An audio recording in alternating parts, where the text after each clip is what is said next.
पाकिस्तान में तेजी से इल्हाद के बढ़ते हुए रुझान के खौफ से पाकिस्तानी हुकूमत ने मेरा चैनल ब्लॉक कर दिया है, जिसकी वजह से आप मेरी वीडियोस तो देख सकते हैं लेकिन चैनल नहीं। इसको दूर करने के लिए आप YouTube पर अपनी प्रोफाइल पर क्लिक कीजिए और अपनी लोकेशन को पाकिस्तान से बदलकर कोई और महज़्ज़ब मुल्क जहां आज़ादी सोच पर कोई पाबंदी नहीं उसे चूज कर लें। अगर आप आईफोन यूज करते हैं तो इसी तरह अपनी प्रोफाइल पर टैप करें, फिर सेटिंग्स में जाएं, फिर जनरल और फिर लोकेशन से कोई अच्छा सा महज़्ज़ब मुल्क चूज कर लें। अगर आप एंड्रॉयड इस्तेमाल करते हैं तो उधर भी लोकेशन चेंज कर सकते हैं।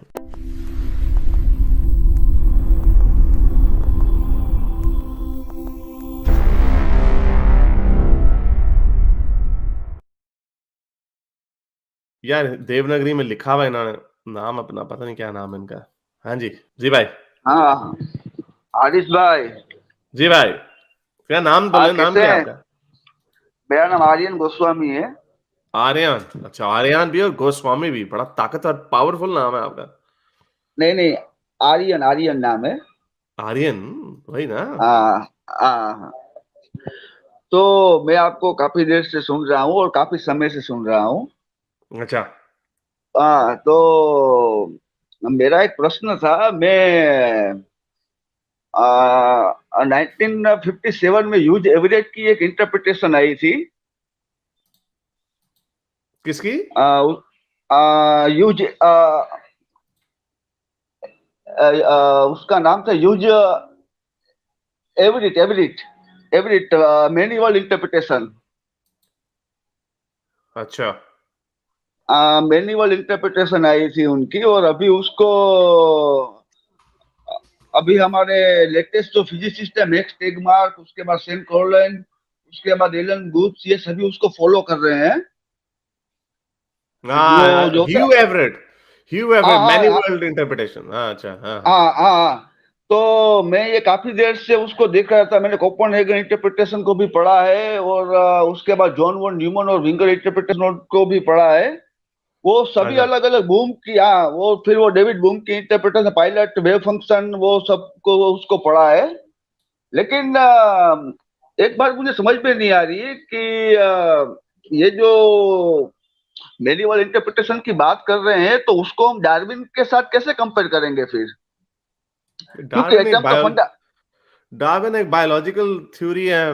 और डार्विन की जो जो let's just say theory of evolution जो है वो तो, अगर मैनी वर्ल्ड इंटरप्रिटेशंस भी हैं, अगर मैनी वर्ल्ड जिसको फिर बाद में मल्टीवर्स के साथ भी हाँ जोड़ा गया, हाँ हाँ। जो जो जिसको बाद में मल्टीवर्स से जोड़ा गया, और ये बेचारा मेरा ख्याल ये रिटायर हो गया था। मैंने पढ़ा था इसके बारे में काफी पहले, ह्यू एवरेट के बारे में। वो फिर उसने उनका रिटायर वो बहुत रिटायर होके वो चला गया था, मायूस हो गया था क्योंकि लोगों ने उसको सीरियसली नहीं था लिया। हाँ, उसको उसका उनके साथ क्या हुआ था कि नील्स बोर ने उनको रिजेक्ट कर दिया था, जो पायोनियर है ना क्वांटम फिजिक्स के। उन्होंने हम्म। उसको उन, उन्होंने उसको पूरी तरह से रिजेक्ट कर दिया था कि ये पॉसिबल नहीं है। लेकिन अभी उसको वाइडली एक्सेप्ट किया जा रहा है। अच्छा, तो लेकिन चलो इसमें पॉइंट पे आते हैं।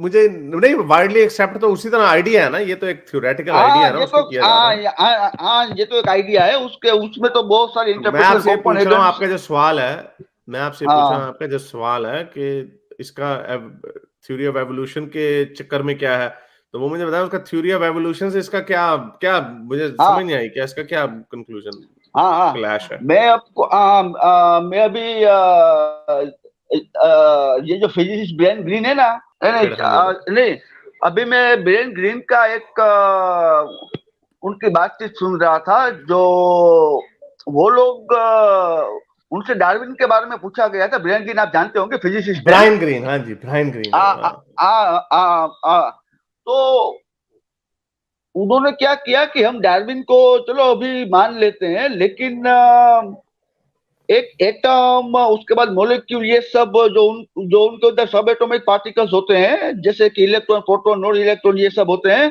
वो सभी किस तरह से एक साथ आके हैरी सुल्तान और आर्यन गोस्वामी को बना ऐसे। तो मेरा प्रश्न ये था कि कुछ ना कुछ तो रहा होगा ना हरीश भाई। आप मेरा ख्याल समझे नहीं है। मल्टीवर्स का जो कॉन्सेप्ट है, आप जरा सुन लें। मल्टीवर्स का जो कॉन्सेप्ट है वो ये है कि जो दुनिया में, और ये मैनी वर्ल्ड की ही लेटर इंटरप्रिटेशन मल्टीवर्स है, उसका ये कि जो दुनिया में दूसरी यूनिवर्सेस हैं, तो वो इन्फिनिट नंबर ऑफ यूनिवर्सेस बन जाती हैं। अब इन्फिनिट नंबर ऑफ यूनिवर्सेस का मतलब ये है कि वहां पे जो लॉज ऑफ नेचर है वो भी डिफरेंट है। ये जो हमारी स्ट्रॉन्ग न्यूक्लियर फोर्सेज हैं, वीक न्यूक्लियर फोर्सेज हैं, और ये जितने भी ग्रेविटेशनल कांस्टेंट है, जितने भी यूनिवर्सल फिजिक्स के कांस्टेंट्स हैं, वो डिफरेंट है। कई फिजिसिस्ट ये कहते हैं कि अगर हम इनमें से थोड़ा सा भी कोई कांस्टेंट्स आगे पीछे हो जाए, कोई भी जो ये इनकी वैल्यू अगर आगे पीछे हो जाए, तो यूनिवर्स एग्जिस्ट नहीं कर सकेगी। For example, weak nuclear forces, strong nuclear forces अगर चेंज हो गई, तो जो एटम्स है वो नहीं बन सकेंगे। एटम नहीं बन सकेंगे तो फिर गैलेक्सीज और स्टार्स और प्लैनेट्स कैसे बनेंगे? फिर ये कहा जाता है लेकिन अगर इन्फिनिट नंबर ऑफ यूनिवर्सेस हैं, तो इट इज ऑल्सो पॉसिबल कि फिर इन्फिनिट नंबर ऑफ हमारी तरह की यूनिवर्सेस भी हो सकती हैं, क्योंकि नंबर इन्फिनिट है ना। अगर 1 ट्रिलियन होता, 10 ट्रिलियन यूनिवर्सेस होती, तो आप ऑड्स निकाल सकते थे कि हाँ भाई 1 ट्रिलियन में से सिर्फ एक ऐसी ही यूनिवर्स है जहां पे हमारे कॉन्स्टेंट्स ऐसे हैं जिसने आपको और मुझे राइज दिया, बाकी की ने राइज नहीं दिया। वहां पे कॉन्स्टेंट्स होते, हो सकता है एटम्स बनने से पहले कोलैप्स कर जाते हैं, या कोई भी ग्रेविटेशनल कांस्टेंट हो रहा है तो स्टार्स नहीं बन सकते, वगैरह वगैरह। लेकिन जब चूंकि वो इन्फिनिट नंबर ऑफ यूनिवर्सेस बन जाता है, तो theoretically speaking infinite number of possibilities हो जाती हैं। मतलब ये कि एक ऐसी यूनिवर्स भी हो सकती है जहां पे बांदर ने शेक्सपियर की वर्ड बाय वर्ड चीजें, लेटर जो है उसका सारा वर्क जो है वो लिख दिया हो।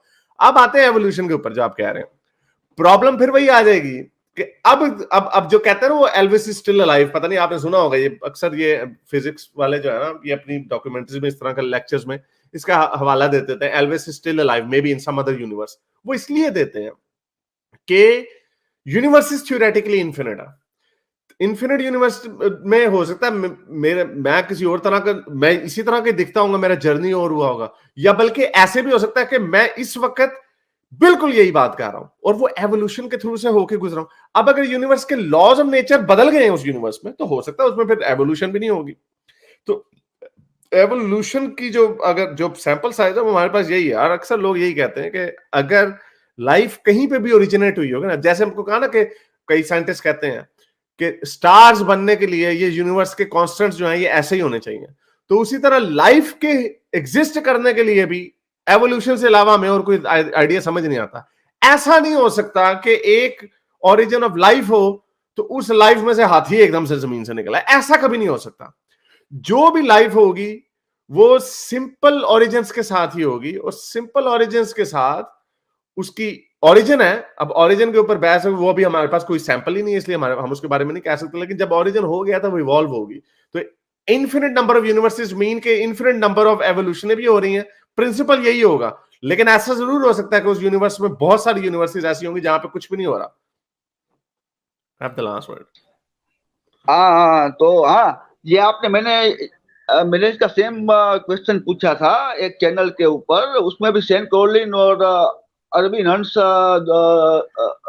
दोनों बात कर रहे थे। मैंने उसको पूछा कि अगर मैं इस यूनिवर्स में अगर मेरी डेथ हो गई तो दूसरे यूनिवर्स में, तो उसने बोला कि दूसरे यूनिवर्स में शायद अगर ये थियोरी सही है तो आप उस यूनिवर्स में जिंदा होंगे।